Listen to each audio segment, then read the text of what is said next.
In today's video, we are going to take a look at a power tool. Actually, on this channel, it's been about 6 months since I've done a video on a proper power tool at the very least, and yeah, and that's mostly just because the power tool industry, at least for mechanic stuff goes, has been pretty boring. To say the least. I mean, some Gen 2 stuff that's slightly better than the old stuff that I already have, and yeah, that goes for DeWalt and Milwaukee, the only two battery platforms I own. But yeah, so today we're going to take a look at a DEWALT DCM200 Bandfile, and basically what this is just a belt sander. They call it a Bandfile because it's so low profile, helps you get into small areas. This particular tool, I'm not replacing a tool with this. I'm not. I don't have a specific use case for this type of tool. I'm just kind of hoping, I throw it in the toolbox and I find a bunch of uses for it, and it makes my life a little bit easier. I mean, obvious gains as far as if you're removing material in a small area here with the width of this here belt sander head, I guess we'll call it. But yeah, this particular one I actually saw on some guy's garage. My buddy over there in Canada, he did a quick video on it, and that's kind of the first time I saw it. First time I saw a style like this outside of the pneumatic world would be Milwaukee. At one point in time, a bunch of people were taking their 3-inch M12 cutoff, modifying it to make one of these, and then Milwaukee came around and said, "Hey, we'll just make that for you." And then they made it for him, and that's been out for a little bit. The reason I didn't go with the M12 one, because at least as far as the big box store price goes, that was like $270. And I got this one off of DeWalt, or I said Walmart, DeWalt Amazon for like $100 less. And it uses bigger batteries, so I'm assuming it's got more power. But yeah, that's about it as far as the overview on the thing. So let's face the camera down. We'll kind of go through the different options and the specs and how everything works on this thing. Maybe go out to the old van there and hog away some metal just to see what kind of material it'll remove. And yeah, let's get into it. Well, this is it all up close and personal. Like as far as what you get in the box, you get yourself a little bit of a instruction manual over there. You get yourself a little handle, which we'll put on, that goes onto the side, and you get yourself a little bit of a belt clip there, and it looks like you get two 80 grit sanding belts. So that is what it looks like with all the stuff attached to it. You got the belt clip here.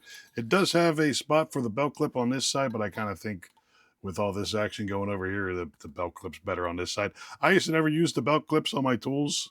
I kind of always felt like that was something a construction worker would use, but it actually comes in handy. When you're working, you need a free hand. You can just kind of take this over and throw it onto the old belt there. And then of course you got the old handle over here, which there isn't a place for it on this side. So we're talking, if you're using the handle, at least you're gonna want to very least be doing it right-handed. All right, let's take this off because we don't need this for the video, and it's just kind of bulky and getting in the way of everything. Now, before we get into the touches and the feels of the thing, let's actually talk about some specs here. The actual belt size on this is a 18-inch diameter, half inch wide. They are claiming this has more power than a pneumatic equivalent of it. Okay, I really have no way of testing that, so I'm going to have to take your word for it. They're claiming 5,600 feet minutes. I'm guessing they're talking about like distance traveled as far as the belt goes on it, which, doing some dummy math in my head right now, actually sounds like about 60 miles an hour. And they are claiming, as far as power goes, 700 MWO, which I believe stands for max watts out. I don't, of course, don't have a way of actually testing that. The arm here has a 140-degree bit of rotation, so kind of all the way down here into stowed position, and a little, well, it's about even, going back and forth on the thing. It has a variable speed dial, so you kind of crank up to max, and it also has a variable speed trigger. So I'm guessing what you're going to want to do in that type of situation, like say you have, something you're just kind of trying to remove a little bit of material with, you kind of dial it down to 2 so you don't kind of over rev the thing, and you kind of can just kind of fine tune your rotations on the old belt there. So I'm guessing that would be kind of handy. Like I said, if you're doing fine work. Now getting into the actual feels of the thing, we're talking very typical DeWalt rubber overmolding on the plastic. Again, they're going with the more, let me get this handle out of the way. Keeps making noise when I bump it. They're going with more black than yellow. I think they're trying to toughen up their look from that bumblebee action they've had forever. Variable speed trigger. They got a dial, goes up to 7. 11 would be better, in my personal opinion. Over here, we got a little brushless motor, 20 volt. In the back, you got your standard hookups for the batteries. It has a little LED down here, which is steerable or aimable, I guess you would say. So when you move the actual Bandfile down, you could kind of point the light in the in direction that you're actually working in. As we saw, we have the lever here that allows it to rotate. No detents. I'm kind of happy with no detents, because then, you know, you could kind of fine tune it in there. Sometimes with the detents, it's like click, click, click, click, and then you end up needing to be in between clicks. Right here, you got a little lever which detensions the belt, and right over here, we got a little knob which allows you to do the tracking on the belt, so it keeps it from flying off. And like I said before, they claim 140 degrees of rotation as far as the head goes. I will say that I did notice looking at it just now. I mean, yeah, 140 degrees, no problem, but the actual working degrees, I would say that's straight. That's a little better than maybe 95 degrees of actual working angle, and it's got a little bit of a nub down here, which makes it so you can't actually work the thing beyond the angle. So you got to push the lock on and then kind of put it in its stowed position. But I mean, 140 degrees, sure, but I mean, this last 30 degrees, you're not actually using it. It's just to kind of get the thing out of the way. All right, enough talking about it. Let's actually put a belt on the thing and turn it on. It's kind of got a little warning decal on here to tell you how to make sure your belt's tracking in the right way. So we kind of want to stick it out like this. I've never used one of these before, so bear with me if I'm doing a little bit of fumbling here. I do see an arrow up here, which I would guess would indicate the direction of travel there. And there are arrows. Probably do that in frame, but it'd be a lot more helpful for everybody. Yeah, there are arrows on the belt, so the belts are directional themselves. So we need to pull that back. Kind of stick this on here like so. One thing I did see, is that metal? Hold on. Yeah, the roller's metal. It's black. I kind of thought it was plastic, and that would have offended me. But yeah, it is a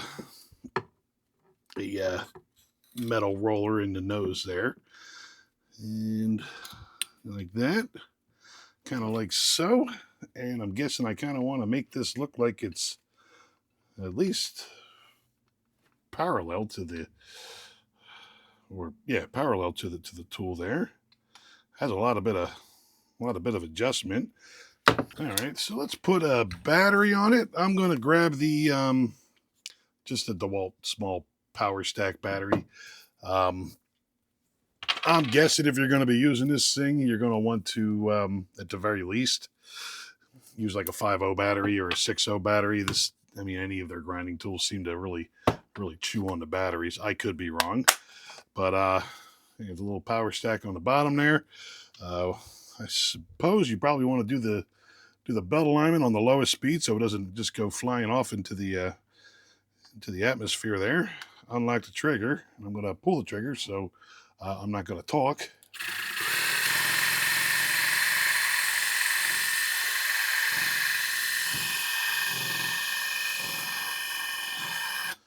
There you go. That was kind of quick and painless getting all that set up. So what do you say we kind of just go full throttle and see what she looks like.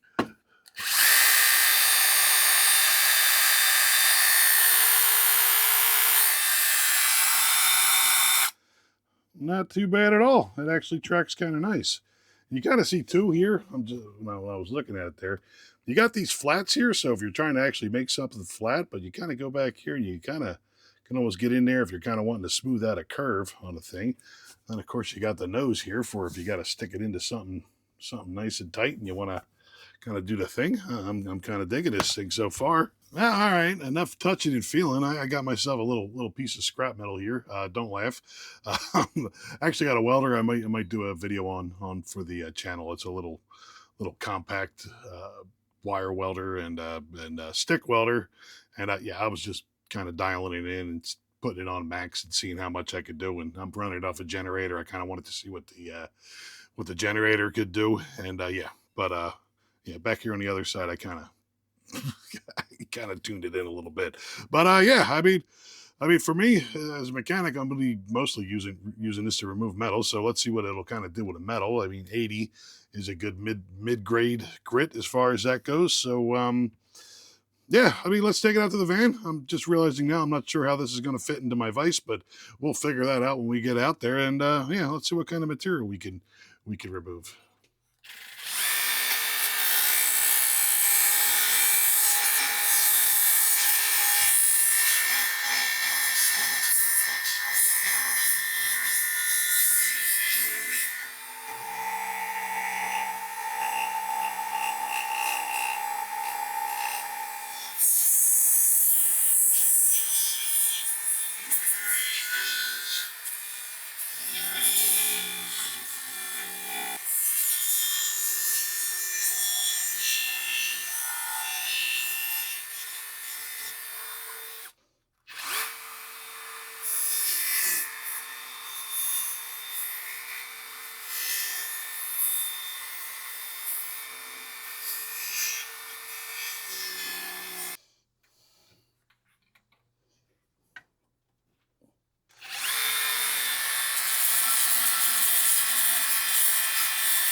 Well, all right. I mean, it does about what I expected it to do. So, I mean, we're winning on that end of a thing. Right here is where I started off with these big, ugly honking welds. Like I said, I wasn't really leaning on the thing. I'm just kind of trying to let the tool do its thing. And yeah, we kind of knocked them down a little bit. I mean, those welds were way too high. I was way too cold and all that other jazz. But yeah, it did all right there. Right over here, I kind of buried the nose in. I don't know if you can actually see the depth of that. Yeah, with the reflection, you can a little bit, but I kind of buried the nose in the thing and kind of dug a little bit of a hole. It did that fairly easily. Then over here, we got just a sharp edge, and I just kind of walked it around the side of it, which I'm kind of assuming this would be more what this is for, kind of that precision grinding where, a 5-incher, you're holding that angry weasel trying to control it, whereas this thing will be a little bit more controlled. And yeah, we rounded that edge over a little bit, and I kind of softened this edge, put a little bit of a chamfer on it. It did that rather quickly. Now flipping over to the other side, these were two just flux core wire welds over here. So anyone who's used flux core, you know that it spits and farts all over the place. So I was just kind of seeing what kind of surface finish I would get with it, and yeah, it knocked all the slag and all the spatter off of the material there. Not too bad. I kind of went at this one a little bit. It did flatten it down a little bit, and that's the kind of spatter that we were looking at on the thing. Over here on this cut edge right here, you kind of see this little lip here. I just kind of went over it just to kind of soften that edge a little bit. But yeah, all in all, I mean, it seems like it works decent enough. Now, before I forget, I mean, obviously you're only getting 2 belts on the thing. So, I mean, obviously the belts would be a consumable. Just an Amazon recommendation. These WORKPROs, I know the WORKPRO name. You get 40, 60, 80, 120, 180, and 240 grit. And I think this little kit right here cost me about $10. So not too bad. They all come, I kind of looked at them beforehand. They all come like that, wrapped up, all that good stuff. I'm not really testing the belts here. I'm testing the tool, but there's the ones I found that I'm just going to throw with it. So that way there I got extra belts.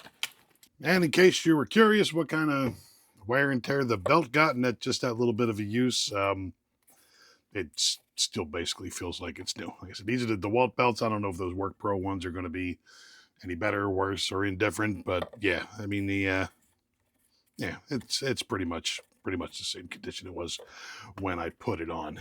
So all that aside, and all that being said, I mean, it seems like a decent enough tool. I used, looks like 1 bar of the battery. Again, like I said, if you're going to be using this for long periods of time, get yourself a 5 or a 6 or an 8.